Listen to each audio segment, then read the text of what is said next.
Já apareceu na tela para vocês? Já sim, professor. Então, hoje vamos falar da ética para o profissional técnico em segurança do trabalho e a ética no que diz respeito à bioética. No nosso caso, a base do nosso comportamento ético ela é definida por respeito à dignidade humana.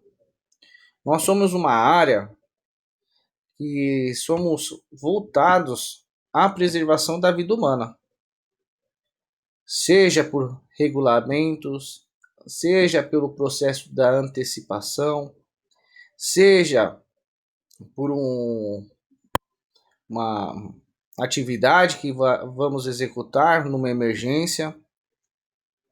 A nossa ética ela é voltada para a preservação e conservação da vida humana.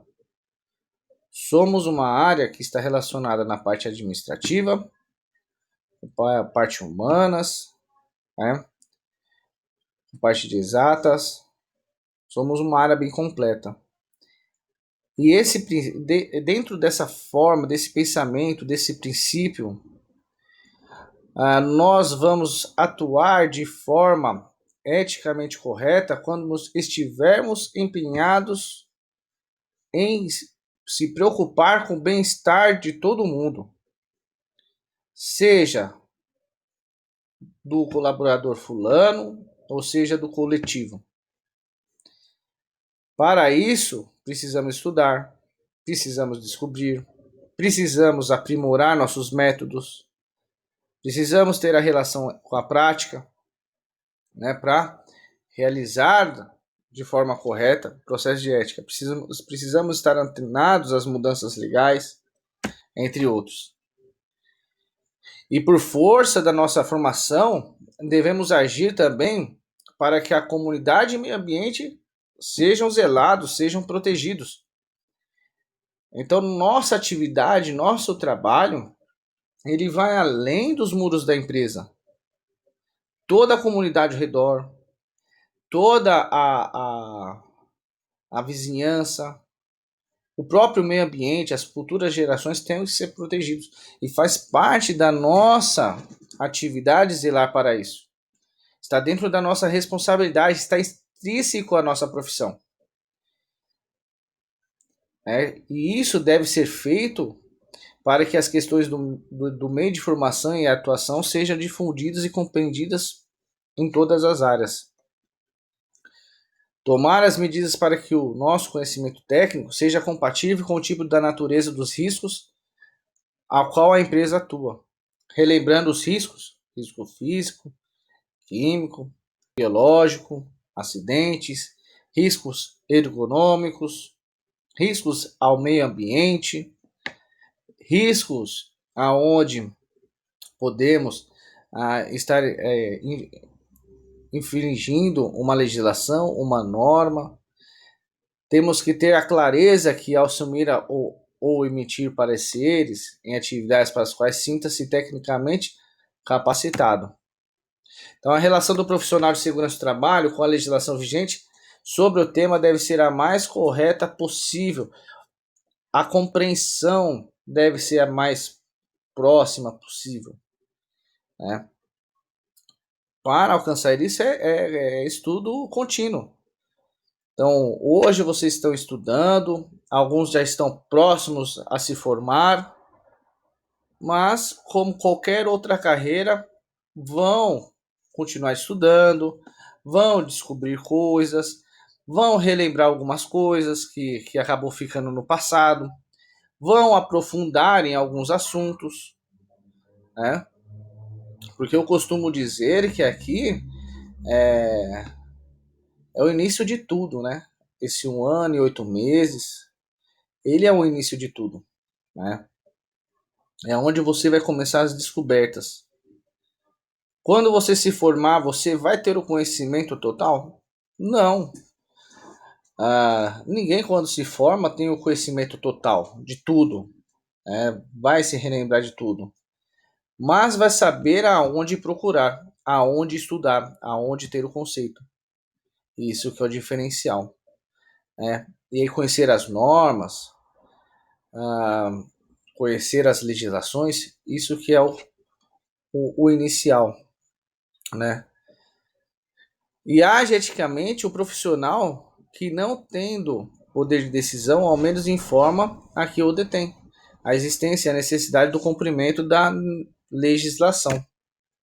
Então, dentro da realidade nossa, onde a necessidade do emprego e a sobrevivência estão associadas diretamente à sobrevivência das pessoas, à manutenção das suas famílias, dificilmente há possibilidade do profissional abrir mão da sua forma de subsistência em prol da ética puramente simples. Então, cabe ao técnico de segurança atuar de forma ética, empenhando para os seus conhecimentos sejam utilizados para transformações nos valores, nas culturas das organizações que vocês vão atuar, né? Qual que é o valor da empresa? Como que a empresa ela quer ser reconhecida no mercado por uma empresa segura, uma empresa de qualidade. Então são alguns processos, né, que eles têm que caminhar juntos: segurança, qualidade, né, entregar um produto bom, ser uma empresa aonde os valores de segurança são levados a sério, que a cultura de segurança, a cultura de qualidade de uma empresa, ela seja levada de forma séria, correta. Porque a empresa ela só tem a ganhar com esses valores. E aí, pensando nisso, eu trouxe para vocês o Código de Ética do Conselho Federal dos Técnicos de Segurança do Trabalho, né? Ele abrange alguns estados, incluindo São Paulo, e aí ele fala alguns pontos sobre a ética, o relacionamento nosso dentro da área de segurança do trabalho para a nossa disciplina profissional.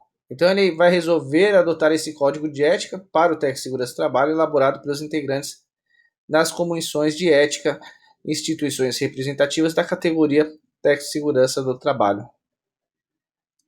como indicativo provisório até a regulamentação do Conselho. O Conselho já está regulamentado. Então, o artigo 1 fica aprovado, né, o Código de Ética Profissional do Técnico de Segurança do Trabalho, pela presente resolução, que vai entrar em vigor. No final a gente vê a data de aprovação dela, e revogando-se aí os dispositivos em contrário às instituições representativas da categoria de segurança do trabalho. Então, atividade profissional. As funções, né, do exercício profissional do técnico, ela foi definida pela portaria 3.275, de 21 de setembro de 1989. Essa foi a data do nosso ingresso do exercício profissional do técnico de segurança do trabalho. Então, do profissional, o que o profissional eticamente ele tem que exercer? Trabalho profissional com competência, um trabalho profissional com zelo, lealdade, dedicação e honestidade. Observar as prescrições legais e regulamentadoras da profissão e resguardando os interesses dos trabalhadores, conforme portaria 3.214, que são as NRs, e as demais legislações prevencionistas. Aí, quando nós falamos das demais legislações prevencionistas, aí temos as NBRs, as normas da Fundacentro, normas internacionais e assim por diante. Devemos acompanhar a legislação que rege o exercício profissional da segurança do trabalho, que temos que ter por visão o cumprimento correto e colaborar para a sua atualização e o aperfeiçoamento. O técnico de segurança do trabalho, ele poderá delegar parcialmente a execução dos serviços a seu cargo a um colega de menor experiência, mantendo sempre sob sua responsabilidade. Então, para aqueles que, né, ficam ansiosos a exercer a função de técnico de segurança, geralmente você vai ter um respaldo, né, de um colega de trabalho que vai ajudar ali na parte prática, né, no exercício da profissão. Devemos considerar a profissão como um alto título de honra e não praticar nem permitir a prática de atos que vai comprometer a sua dignidade. Devemos cooperar para o processo da profissão, mediante o intercâmbio de informações sobre seus conhecimentos e contribuições de trabalho às associações de classe e a colegas de profissão.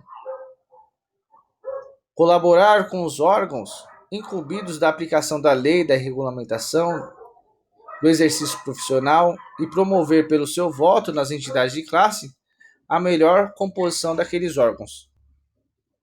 Devemos ter um espírito de solidariedade, mesmo nas condições de empregado, não induz nem justifica a participação ou conivência com o erro ou com os atos infringentes de normas técnicas que regem o exercício da profissão.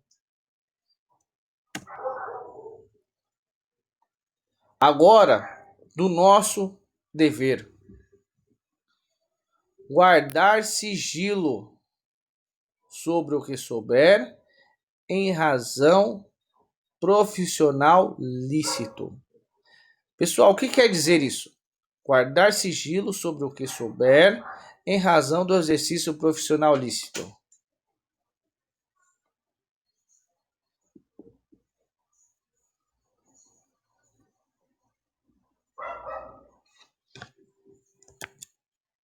Um erro dentro da empresa, mantém sigilo, alguma coisa desse tipo, professor? Também, né? Mas pensamos assim. Um exemplo, né? O colaborador, ele vai fazer o seu exame periódico e nesse exame periódico é detectado que ele tem uma doença e ele precisa se afastar, né? E aí ele é afastado. A nossa área, ela vai ter conhecimento disso, né? Desse afastamento. E aí um colega dele de trabalho, né, que você sabe que eles são colegas, chega e pergunta para você: ô Elisângela, ô Juliana, o que aconteceu com um colega meu de trabalho? E aí, você fala ou não? Fala que ele teve um problema de saúde e se afastou. Ponto, sem mais detalhes. Isso, normal. Não precisa entrar em detalhes, só falar que ele se afastou por problemas de saúde. Uhum. Mesmo você sabendo qual que é o problema de saúde dele? Não. Sim, que a gente não pode expor, né? Aí é adianta o sigilo, né? Tanto quanto da profissão, quanto o da ética, né? Que você não pode expor qualquer pessoa que seja o ridículo, né? Ou a passar um tipo de constrangimento.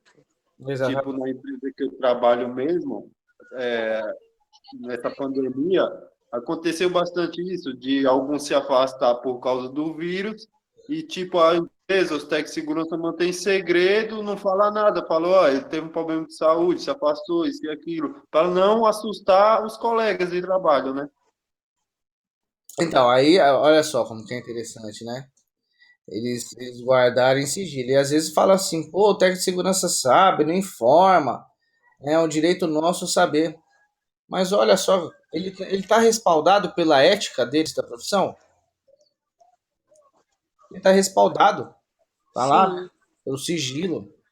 Então, vocês agora estudando para a segurança do trabalho vão enxergar de outra maneira. Não é nem essa maneira que a gente coloca de não assustar, de não informar, mas é guardar o sigilo médico.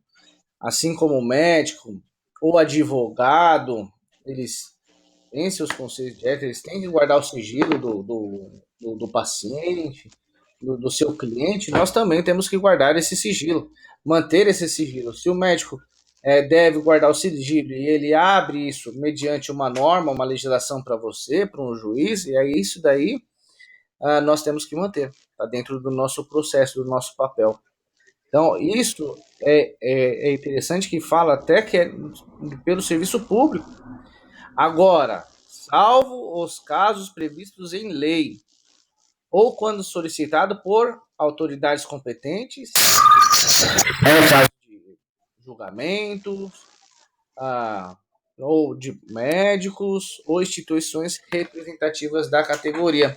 Então, tem alguns pontos que são previstos que nós devemos abrir, né, o sigilo, mas somente quando fosse previsto por lei. Continuando nossos deveres, se substituído em suas funções, devemos informar o substituto todos os fatos que devam chegar ao seu conhecimento, a fim de habilitar-o para o bom desempenho das funções a serem exercidas. Isso é difícil de acontecer, né? Às vezes uma pessoa tá mudando de cargo, tá mudando de setor, sem a sua própria vontade, mas é ético, né, nós passarmos o nosso trabalho, como que é a execução do nosso trabalho para o nosso substituído, né? Substituto. Faz parte tem muitas vezes que são situações difíceis, né? Mas tem que colocar a cabeça no lugar e ser ético. Eu costumo falar que não faça com os outros que não gostariam que fizesse com você, né? Então, nem tudo depende apenas de você. Trabalhamos com pessoas e às vezes pode acontecer essas mudanças. Quando a mudança é para melhor, isso é mais fácil, mas quando a mudança não é esperada, é difícil, mas ela está ali dentro da ética. Devemos nos abster de interpretações tendenciosas sobre a matéria que constitui o objeto de perícia. Manter na absoluta independência moral, técnica na elaboração dos programas prevencionistas de segurança e de saúde do trabalho.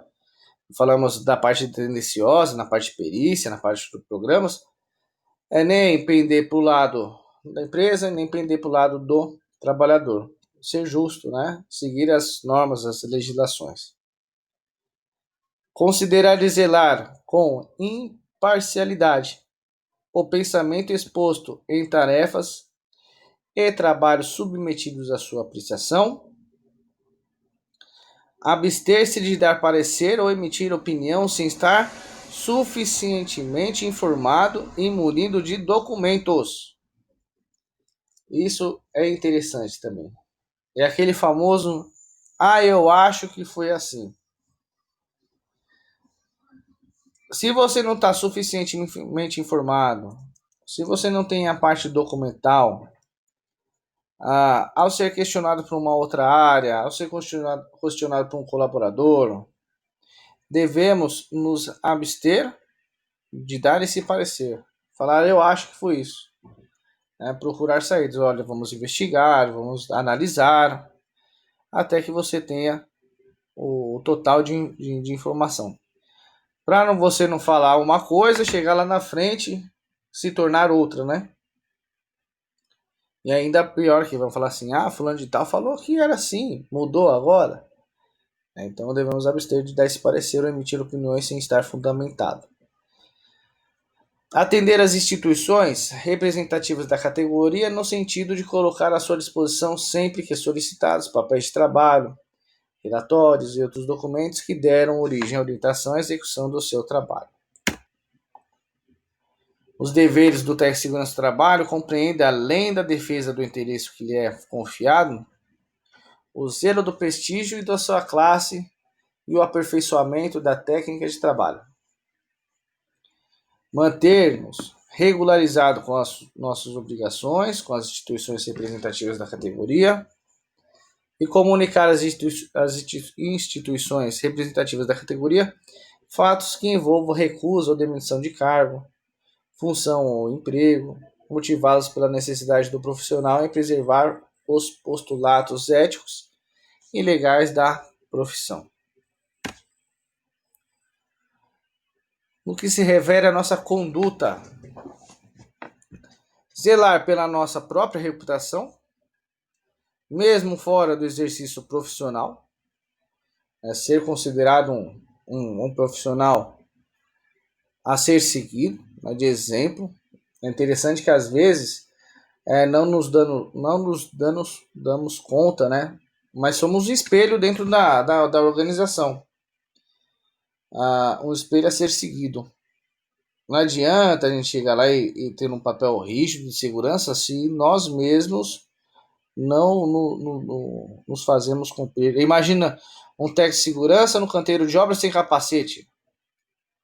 E aí passa 3 dias, ele coloca o capacete e vai cobrar o capacete do pessoal. Está certo? Está correto esse pensamento? Tá, não, professor. Ele é o espelho, né? Então ele tem que zelar pela sua reputação. Ou então, e assim, mesmo fora do exercício profissional, né? Mesmo fora. Imagina que chato, né? O técnico de segurança vai fazer um reparo em casa e aí cai de uma escada, né? Aí precisa se ausentar porque caiu da escada. E aí ele cobra no serviço o pessoal de segurança, PT1. Então são condições que devemos zelar pela nossa reputação. Não contribuir para que sejam nomeadas pessoas que não tenham a necessária habilitação profissional para cargos rigorosamente técnicos. Tá? Na qualidade de consultor ou árbitro independente, agir com absoluta imparcialidade e não levar em conta nenhuma consideração de ordem pessoal. Considerar como confidencial toda informação técnica, toda informação financeira ou de outra natureza que obtenha sobre os interesses do empregado ou empregador. Assegurar o trabalhador e o empregador um trabalho técnico livre de danos decorrentes de imperícia, de negligência ou de imprudência. Aí só para nós relembrarmos alguns termos. A imperícia é quando não temos um certificado, né? Não somos habilitados para exercer alguma função. A imperícia é o antônimo, né? O contrário de perito. Perito é uma pessoa que tem estudo, conhece determinada área. A imperícia é o contrário. A negligência já é quando nós conhecemos as normas, conhecemos as leis, os processos e acabamos se negligenciando, não atendendo às normas. Por exemplo, o uso de cinto de segurança, né? Somos peritos que temos carta de habilitação, mas nos negligenciamos ao uso de um equipamento obrigatório. E a imprudência é aquele a mais, né? A imprudência é se conhecer das normas, você ser perito, você cumprir as normas, porém com alguns dados que você negligencia, você deixa, você é imprudente, você não toma observação pelo zelo, pelo cuidado. Então devemos assegurar o trabalhador um trabalho livre desses danos decorrentes. Dos nossos colegas, né, de trabalho e demais profissionais, exercício na área de segurança no trabalho deve se basear no respeito mútuo, na liberdade e independência profissional de cada um, buscando sempre o interesse comum e o bem-estar da nossa categoria. Deve ter para com os colegas apreço, respeito, consideração, solidariedade, sem, todavia, eximir-se de denunciar atos que contrariam os postulados éticos e a comissão de ética da instituição em que exerce o trabalho profissional e, se necessário, a instituição representativas da categoria. Então temos que ter apreço, respeito, consideração, mas não ser conivente com atos errados, né, de conduta ética. Abster-se de aceitação de encargo profissional em substituição ao colega que tenha desistido para preservar a dignidade e os interesses da profissão ou de classe, desde que permaneçam as mesmas condições que ditariam o referido procedimento. não tomar como suas ou desqualificar os trabalhos, iniciativas ou soluções encontradas por colegas, sem a necessária citação ou autorização expressa da pessoa. Então não devemos aí desqualificar o trabalho de ninguém, tomar o trabalho de alguém, né? E não citar os colegas que participaram. Não prejudicar legítimos interesses ou praticar de maneira falsas ou maliciosas, direta ou indiretamente, a reputação, a situação ou atividade de um colega. Aí falamos de proibição. É vetado a técnica, é proibido o técnico de segurança anunciar em qualquer modalidade de um veículo de comunicação conteúdo que resulte na diminuição de um colega, da organização ou da classe. Você falar mal da profissão, falar mal da organização. Isso é algo antiético. Alguém quer falar alguma coisa?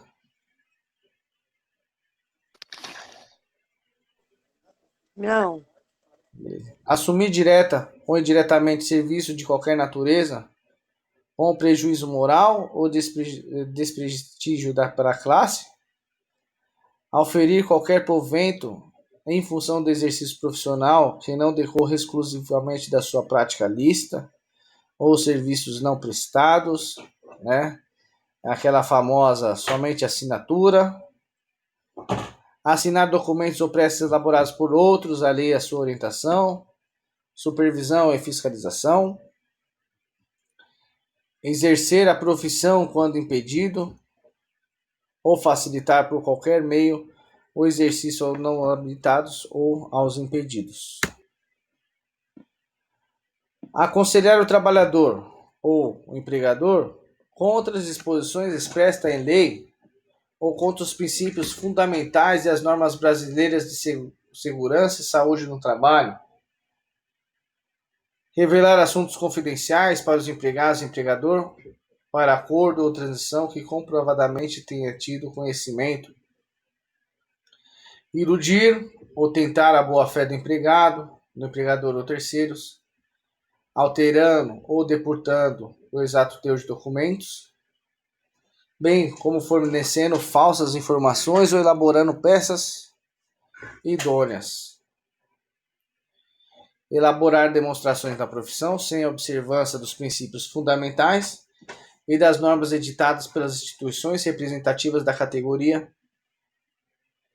Deixar de atender às notificações para esclarecimento a fiscalizações ou intimidações para instrução de processos. Praticar qualquer ato ou concorrência desleal que, direto ou diretamente, possa prejudicar legítimos interesses de outros profissionais.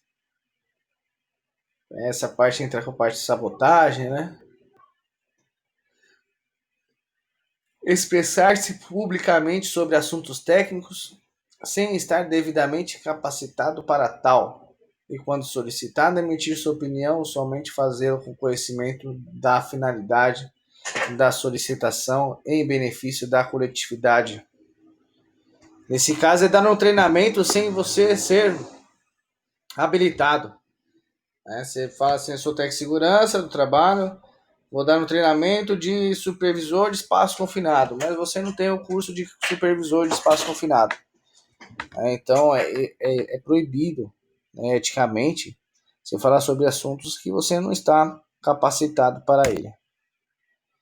Determinar a execução de atos contrários ao Código de Ética dos profissionais, que regulamenta o exercício da profissão. Aí já engloba todos os conselhos de ética. Usar de qualquer mecanismo de pressão ou suborno com pessoas físicas ou jurídicas para conseguir qualquer tipo de vantagem. Então, além da parte do suborno, além do Código de Ética, está previsto no Código Penal, no Código Administrativo, né? Utilizar de forma abusiva o poder que lhe confere a posição ao cargo para impor ordens, opiniões, inferiorizar as pessoas ou dificultar o exercício profissional, que além também de estar no Código de Ética, Ele é previsto aí no Código Penal, né, no Código Administrativo, que é isso aí, ó, o abuso de autoridade ali, né? Nós acabamos falando desse tema no tema 1. Alguém lembra? O que é isso? Forma abusiva de impor ordens, opiniões, inferiorizar as pessoas? É o assédio?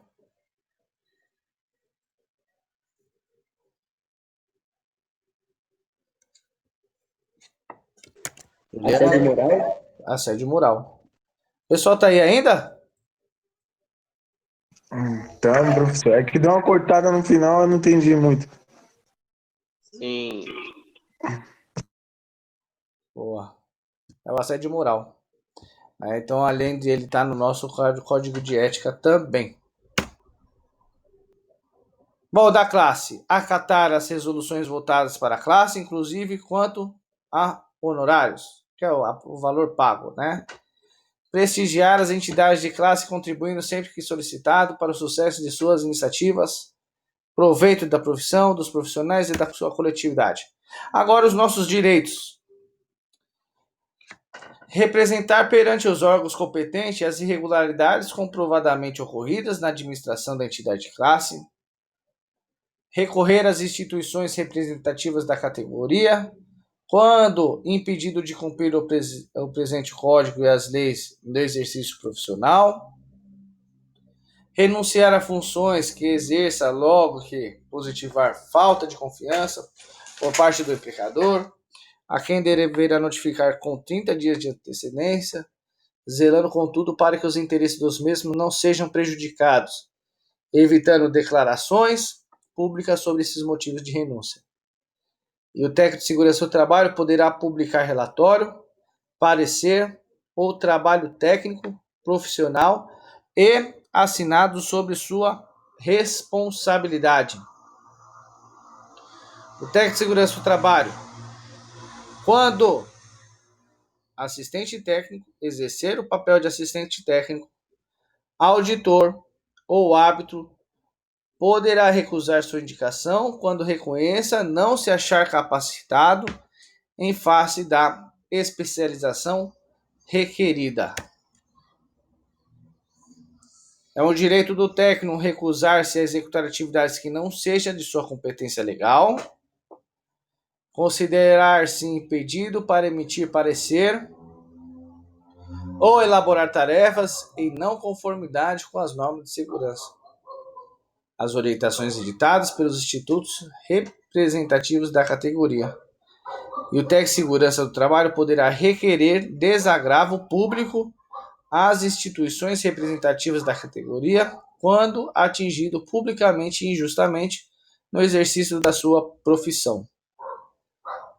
Agora as penalidades. A transgressão de preceito desse código constitui infração ética, sancionado segundo a gravidade, com a aplicação de uma das seguintes penalidades: advertência reservada, censura reservada, censura pública. Na aplicação das sanções éticas são consideradas como atenuantes, né? Falta cometida em defesa de prerrogativa profissional, ausência de punição ética anterior e prestação de relevantes serviços à classe. Então, o julgamento dessas questões são relacionadas às transgressões do preceito do Código de Ética e incumbe as instituições representativas da categoria, que funcionarão como comissão de ética, facultando recurso dotado de efetivo suspensivo interposto no prazo de 30 dias.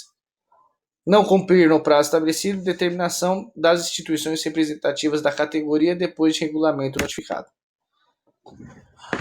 O recurso voluntariamente somente será encaminhado à comissão de ética para manter ou reformar parcialmente a decisão. Quando se tratar de denúncia, as instituições representativas da categoria poderá comunicar ao denunciante a insatisfação do processo até 30 dias depois de esgotado o prazo de defesa. E compete às instituições representativas da categoria, em cuja a jurisdição se encontrar inscrito, o técnico de segurança do trabalho, e apuração das faltas que cometerem contra o Código e aplicação das medidas previstas na legislação em vigor. As infrações desse Código de Ética serão julgadas pela comissão especializada instituída pelas instituições representativas da categoria, conforme a legislação vigente. A cassação, né, a perda do direito, que é o que vai na carteira de trabalho de vocês, quando vocês se formarem, pegarem o diploma, pegarem tudo, né, que é o registro. Então, a cassação desse registro, né, do direito de exercício da profissão de técnico de segurança do trabalho, esse será decisão do Ministério do Trabalho e Emprego, porque é ele que te dá o registro. O Ministério da Economia, né, Trabalho. Considerar a infração ética a ação, omissão ou a conivência que implique em desobediência ou em observância às disposições do Código de Ética dos Profissionais Técnicos de Segurança do Trabalho, atentar para resoluções específicas sobre graduação e penalidades. Então, foi esse Código de Ética foi aprovado ali pela Comissão de Ética e Conselho de nossa classe, pelo presidente Armando Henrique. Os estados filiados, São Paulo está dentro dele, né? Assim como Minas Gerais, entre outros. A Federação Nacional dos Técnicos de Segurança do Trabalho, então a base territorial nacional, fundada em 10/5/1992. Tá? Beleza? Todo mundo vivo ainda? Estamos aqui, firme e forte. Pá. Eu tô aqui, minha internet travando, mas tô aqui. Tranquilo. Aí depois eu posto ela lá e vocês conseguem ver aí as partes que faltou. Vocês viram que Ok. a nossa regulamentação, nossa atividade também ela é bem rígida na parte ética, né? Bastante, né, professor? Bastante. Nada é impossível de ser cumprido, né? O dia a dia, você sendo um profissional ali, se espelhando e sempre necessitando ali dos bons julgamentos, se baseando pelas normas, pelo resumo, né? Pelas normas, respeitar o colega, né? Procurar seu espelho para a instituição, você sempre vai estar dentro do código de ética, né? Não se omitir. Oi, pode falar. Ô, professor, mas esse aspecto de treinamento, nós é ilimitado também, né? Mas é limitado assim que eu falo, tipo, nós não pode dar treinamento, bastante coisa que nós não pode dar treinamento, né? A gente pode dar bastante treinamento, só que às vezes tem alguns treinamentos mais complexos, né, que você pega alguns assuntos aprofundados, que você tem que ter uma capacitação técnica para aquilo. Mas a gente pode dar um treinamento de brigada, pode dar um treinamento sobre norma regulamentadora. Agora um exemplo, você vai dar um treinamento de supervisor de espaço confinado. Aí a legislação, ela pede para você ser um supervisor de espaço confinado, você primeiro ter o de trabalho, o de vigia, e depois você ter a capacitação de supervisor. Então você precisa ter que estar capacitado. Tem alguns treinamentos que você precisa estar capacitado antes. Mas a gente pode dar diversos tipos de treinamento, sim, para os nossos colaboradores.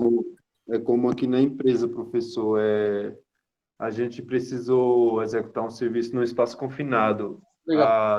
Tem um mês, mais ou menos. O técnico de segurança da gente, ele foi obrigado pela empresa a ser habilitado. E, no caso, ele foi lá, teve o treinamento dele para poder ele passar para a gente. Perfeito, corretíssimo. Provavelmente ele falou, não sou habilitado. Então a empresa foi, habilitou ele, e aí ele virou um agente multiplicador. Super certo. É isso que aconteceu. Super tranquilo. Aí dessa forma ele tá correto.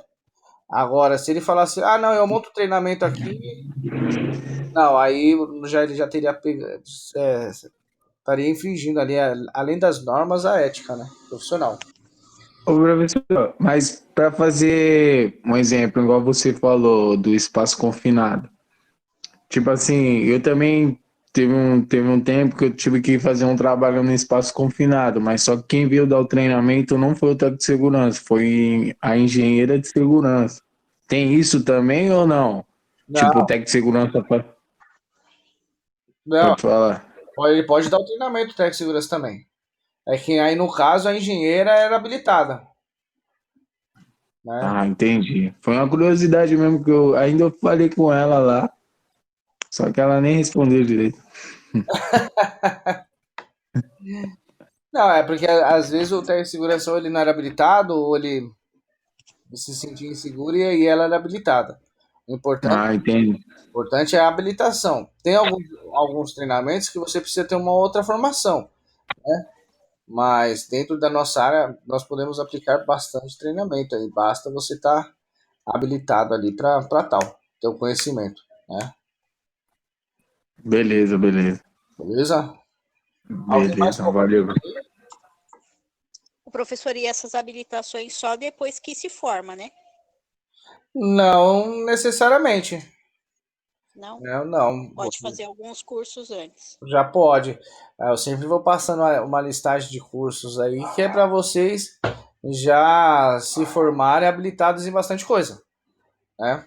Uhum. Sempre vou Ô, professor, Oi, no caso, o Diego que está falando. tá, No Diego? caso, eu sou formado como supervisor de segurança privado. Certo. Então, no caso, eu posso dar um treinamento nessa área para os meus funcionários sem problema nenhum, porque eu sou registrado pela Polícia Federal. Sim, você é habilitado para tal.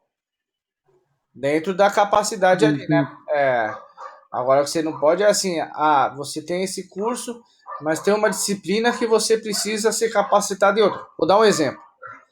Você tem lá o curso de espaços confinados. Vamos lá do que a gente estava falando de espaços confinados. Dentro do curso de supervisor de espaços confinados, vamos lá, vamos falar do supervisor, você tem uma matéria que é resgate em espaços confinados. Para essa habilitação de resgate em espaço confinado, é um outro curso já à parte. Então, existe o curso de supervisor de espaço confinado, existe o curso de resgate em espaço confinado, e ele tem uma outra duração, uma outra carga horária. Então, eu sou supervisor de espaço confinado, eu sou habilitado a dar o curso de supervisão em espaço confinado. Porém, dentro daquela disciplina, daquela matéria, eu não sou habilitado a dar resgate. E aí eu tenho que chamar uma outra pessoa a dar aquela disciplina de resgate. Veja que é o mesmo curso, tá vendo? É um curso só. Só que dentro daquela disciplina eu não sou habilitado, porque para dar aquela disciplina exige-se um outro curso com uma outra carga horária. E se eu fizer o outro curso, aí sim eu estou habilitado a dar o resgate. Entenderam mais ou menos como que funciona? Eu entendi, professor. Você matou duas agora, então.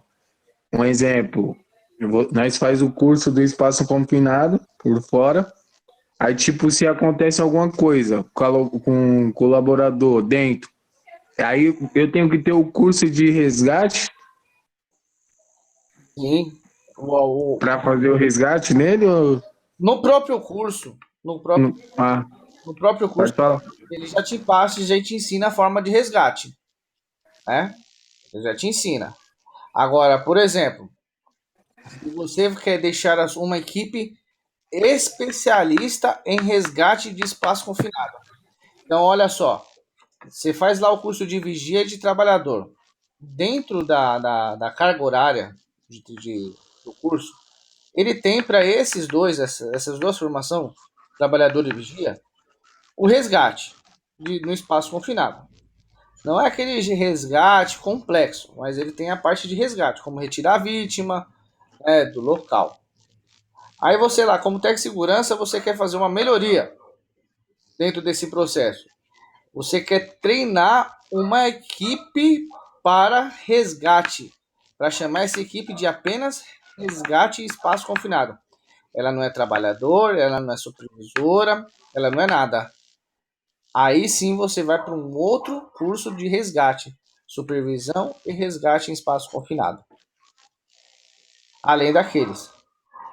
Agora, lógico, se você quiser treinar o seu supervisor, seu vigia para espaço confinado, para resgate em espaço confinado, é o melhor dos mundos, é o melhor cenário.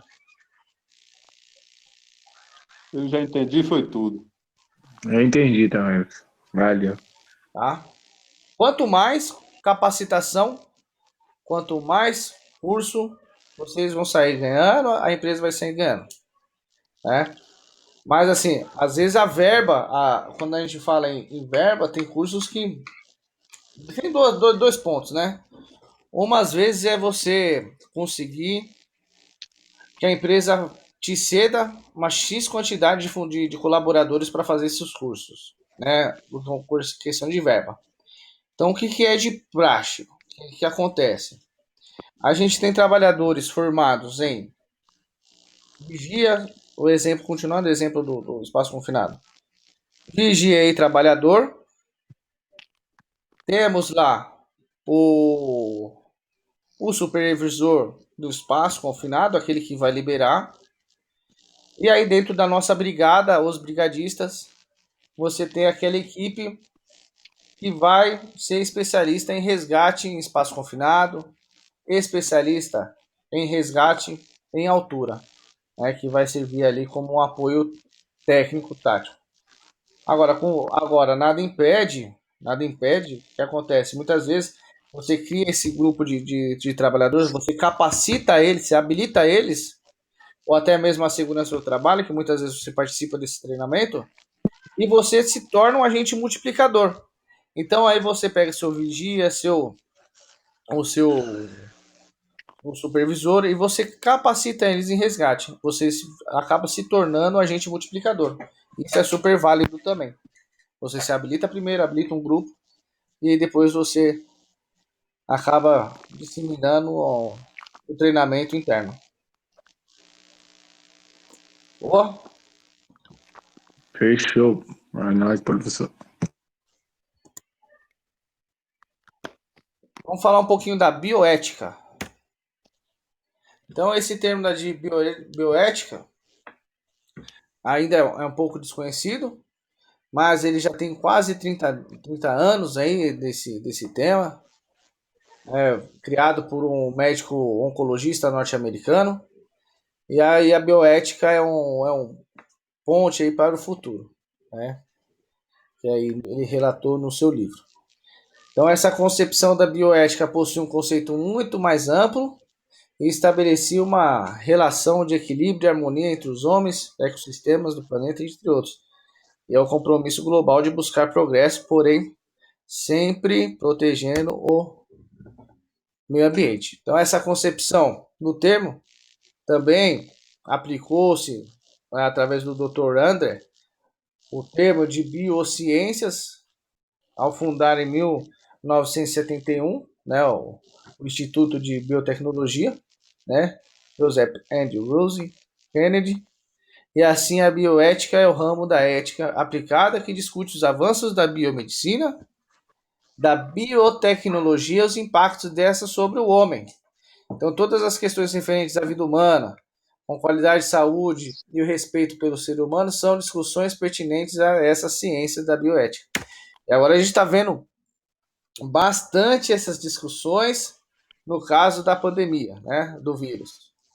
Então, além disso, alguns assuntos são discutidos, como reprodução humana, tipos de clonagem animais e vegetais, os organismos geneticamente modificados, os transgênicos, pesquisa em seres humanos.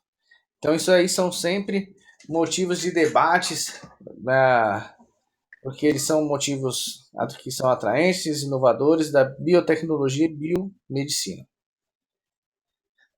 Porém, antigos como alocação de recursos, eutanásia. Você sabe o que é a eutanásia, né? Sim. Já ouvi falar, professor, mas não tô me lembrando, não. Mas eu ouvi falar na TV.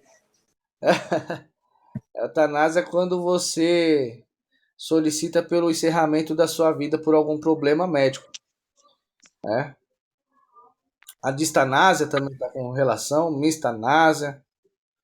Aborto. Aborto eu acho que é o assunto mais discutido aí entre anos, né? A mortalidade materna, infantil, que possuem seu lugar nessa discussão. E alguns países são contra, outros são a favor, outros colocam ressalvas. E aí sempre buscam no Conselho de Ética a regulamentação para tal, e aí pressiona esse conselho, né? Então a busca do bom e melhor para o homem, por ser tão objetivo, e o que é bem ou bom ou melhor, apresenta como vários concorrentes doutrinários. E aí entre os comitês de ética. Então, da área da saúde, atualmente em funções de exigências sociais, culturais ou legais, exigem diferentes tipos de comissões de ética atuando no âmbito da instituição de saúde.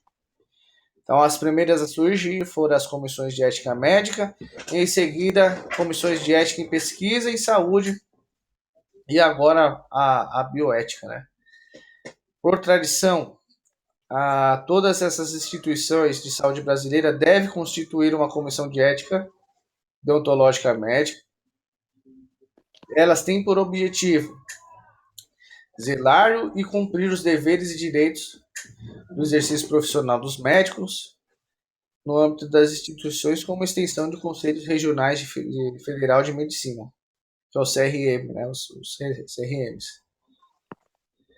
Os membros são escolhidos por uma eleição para participar do comitê de ética, dentro de um corpo clínico, e dessa forma essa comissão de ética médica é composta exclusivamente por médicos vinculados à instituição.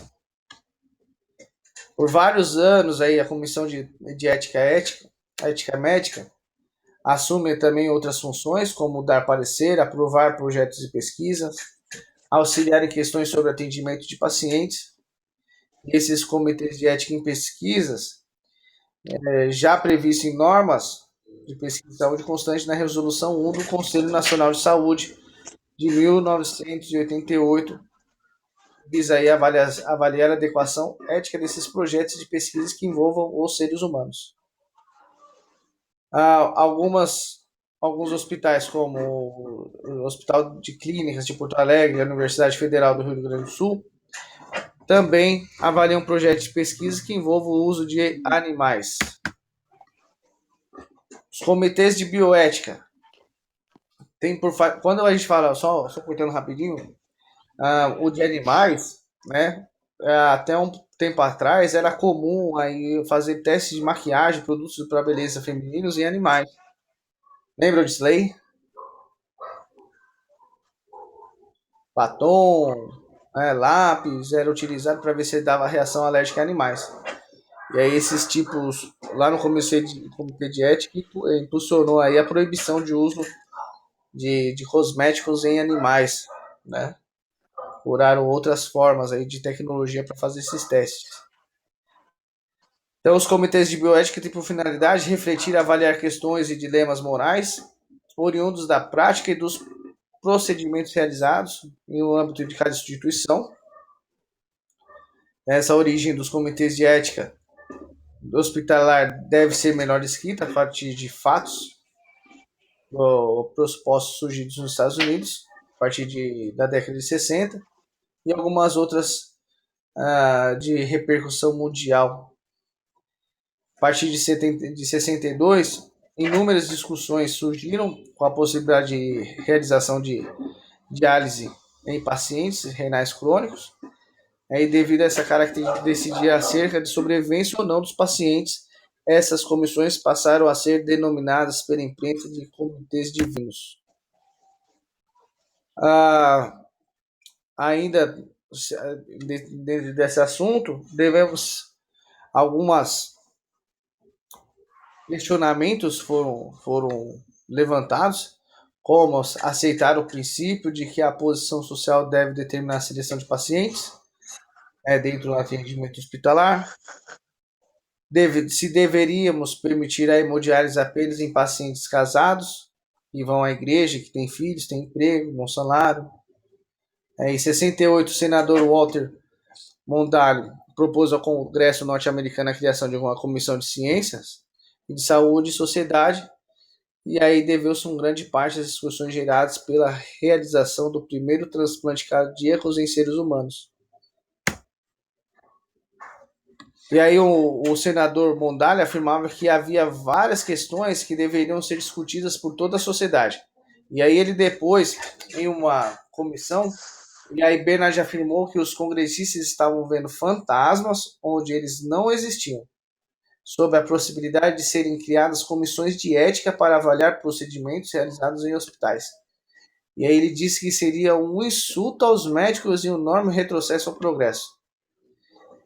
Aí em 73, o senador Edward Kennedy, ele propôs ao Congresso norte-americano a criação da Comissão sobre Qualidade e Assistência à Saúde, que aí trazia como experimentação em humanos. E esta nova proposta foi desencadeada pelo impacto causado na divulgação de experimentos realizados, né, dentro do Hospital Geral da Universidade de Cincinnati.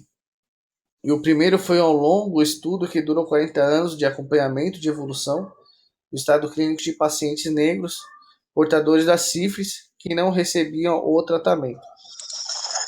E aí, segundo esse estudo patrocinado pelo Departamento de Defesa dos Estados Unidos sobre os efeitos de radiações sobre os seres humanos, realizado em pacientes oncológicos, resultando uma comissão permanente de Comissão Nacional para a Proteção dos Seres Humanos, englobando assim aspectos científicos.